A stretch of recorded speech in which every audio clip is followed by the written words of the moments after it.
Kalalali, Yahweh Bashem, Yashai Bashem, Rakakanash, the brothers to the apostles of James, Stone. Shalom to the brothers out there pushing this work in sincerity and in honesty. Shalom to the helps and the sisters. This is Ashar from James Vigilant, and we're doing a small lesson before we start the work. And this, I think I wanna title this lesson, Are You Not Entertained? Right, as you can see in the air bubble up there, don't know what pod, sticky pod. You're not entertained, right? Because the Lord Yahweh Shem Yahushai does works, great works upon the earth every day, right? Whether to save or to kill, right? Whether to heal or to wound. The Lord Yahweh Shem Yahushai does all this, right? Yahweh first and foremost, which you call God or Jehovah, and Yahushai the mediator,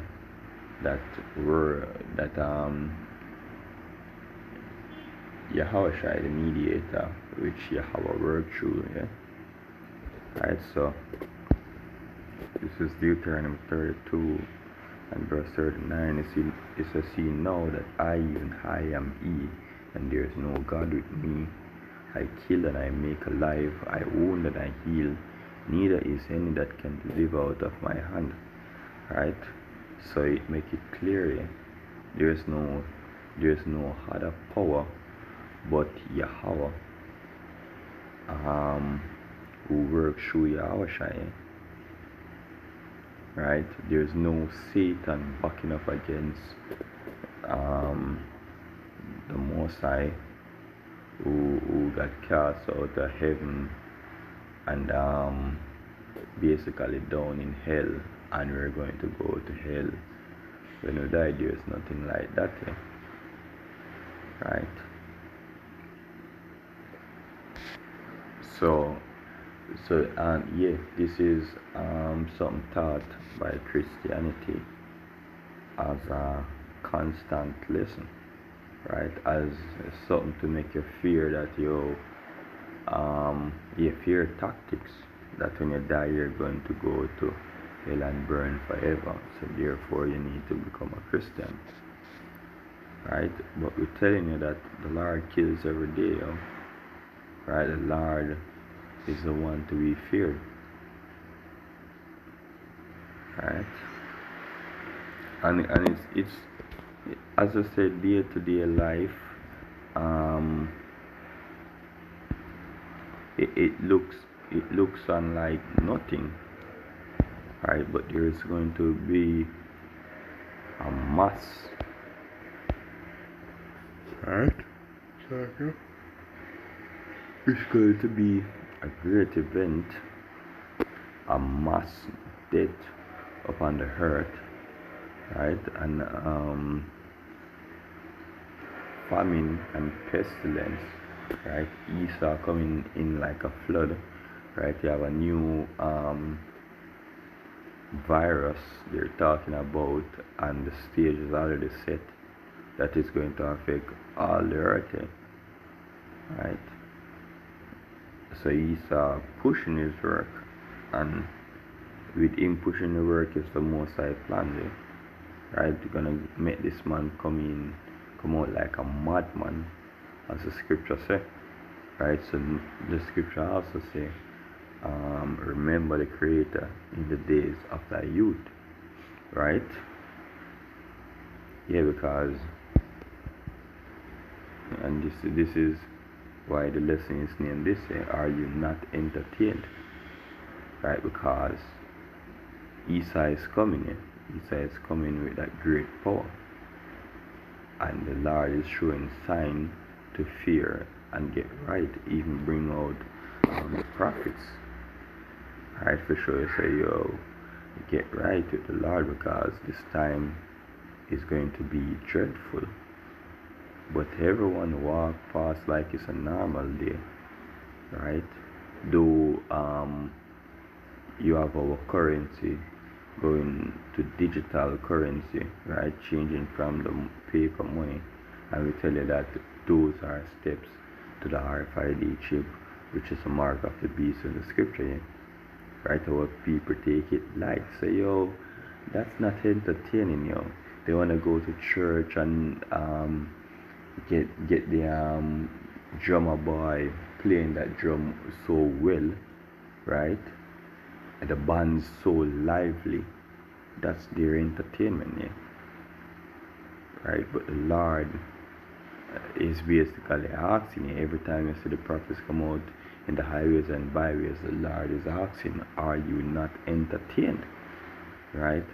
And every time the prophet come out, these prophecy get closer and closer. Right? This is Romans 9 and verse 17. So for the scripture, say it unto Pharaoh, even for this same purpose I have raised thee up, that I may shew my power in thee, and that my name might be declared throughout all the earth. Right?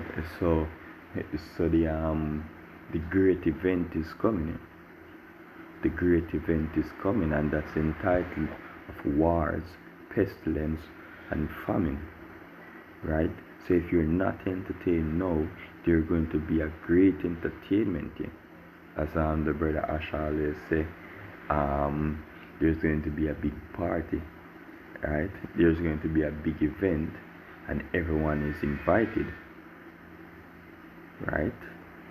Yes. So this modern day Pharaoh is the banking elite, right? Esau, Edom, is raising these men so high that they even saying, yo, there is no God. Let's call this AI that we create our God, right? Idols, basically. And the scripture tell you about idols. Say they are nothing, right? But he trusts in his idol because now his idol can speak back to him.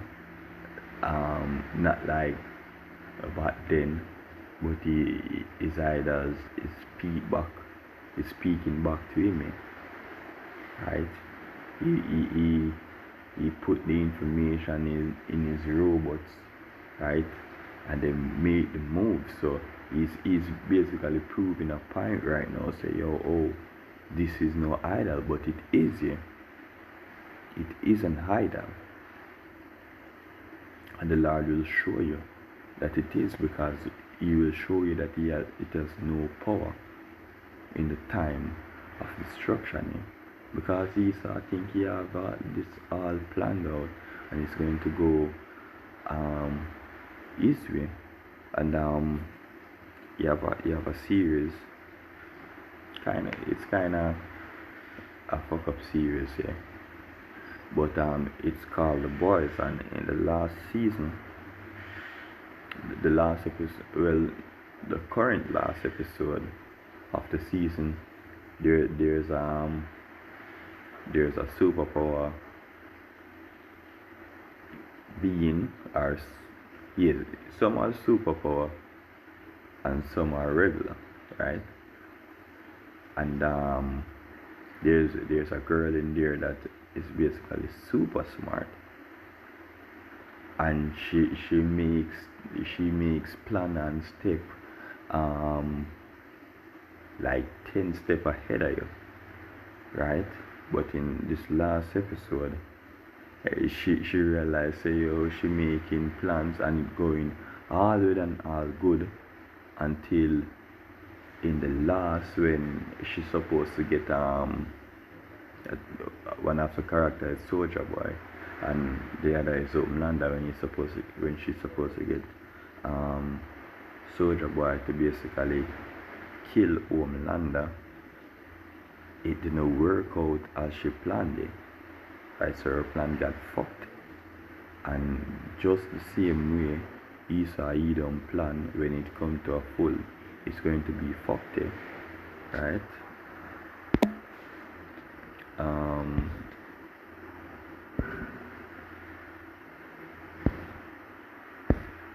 Yes, so this is Second Ezra 16 and verse 18. Yeah, verse 17. It says, woe is me, who will deliver me in those days, the beginning of sorrows and great mourning. Say, yeah, if you're not entertained now, or even if you're entertained now, these things will not return. It will not return void. They're going to happen. So if you're not entertained, there's going to be a great entertainment to look forward to. But the prophets of the Lord are entertained because we take heed to the words of the Lord, and the hope that the Lord carry us this way through the end. Right? It said the beginning of sorrows and great mourning, the beginning of famine and great death, the beginning of wars and power shall stand in fear, the beginning of evils, and what shall I do when these evils shall come? Yes, so even Esau, Edom, and his new world order, these men are going to be inferior, right, when these things begin to happen, because especially those chariots, when those chariots come through, they're going to be great fear. When Esau, Edom see that this is gone out of his hand, the Lord is going to ask, are you not entertained? Yeah, because even the chariots, they've been planning a while back to fight against the Lord when he comes, right? So when he sees his society crumbling because they couldn't defend themselves against his chariot, they're going to be inferior. He said, behold, famine and plague, tribulation and anguish are sent as scourge for amendment. Right? Yes, so all these things are coming, right? But for all these things they shall not turn from their wickedness, nor be always mindful of the scourges. And we're going to end it with this last scripture. This is Isaiah 6 and verse 10. Verse 9, he said, go and tell this people, hear indeed, but understand not, and see indeed, but perceive not. Say, make the heart of this people fat, and make their ears heavy, and shut their eyes, lest they see with their eyes, and hear with their ears, and understand with their heart, and convert, and be healed. Right? So you need that entertainment. You need that entertainment. Right? And that's the reason you're not entertained now. So because you're not entertained now, and you don't see no need for the Lord Yahweh Hashem Yahushai to save you, the Lord is going to give you that great entertainment. Yeah? So with that, I hope this was a edifying one. Kalalal Yahweh Hashem Yahushai, Bashem Akakadash. Just a quick one, yeah? Hope it's edifying. Shalom.